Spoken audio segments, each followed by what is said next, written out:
First picture సత్యము సుమంత్ది, రెండోది పరుగు బన్నీ గారిది. రెండింటికి విచిత్రమైన సమస్యలు, ఒకటి పర్సనల్ సమస్యలు, ఒకటేమో సినిమా సమస్యలు.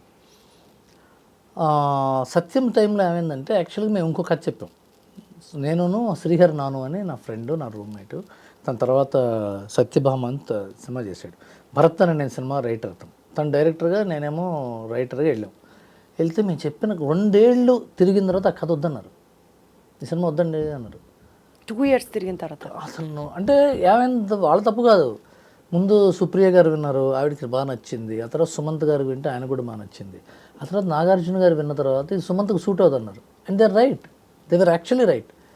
మేము చిన్నపిల్లలం కదా, నాగార్జున గారు అంత పెద్ద మనిషి నో అన్నాడంటే చాలా ఇది అయిపోయిన తర్వాత అప్పుడే సూర్యకిరణ్ పరిచయం అయ్యాడు వాళ్ళకి. అప్పుడే వేరే పని మీద వచ్చాడు తను, సత్యం డైరెక్టర్.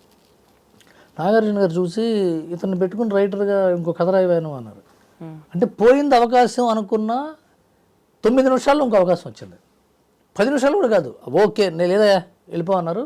బయటకు వచ్చాడు. అదేమో సూర్యకిరణ్ ఈ రైటర్ని పెట్టుకో, ఇతను బాగానే చెప్తున్నాడు అన్నారు నాగార్జున గారు.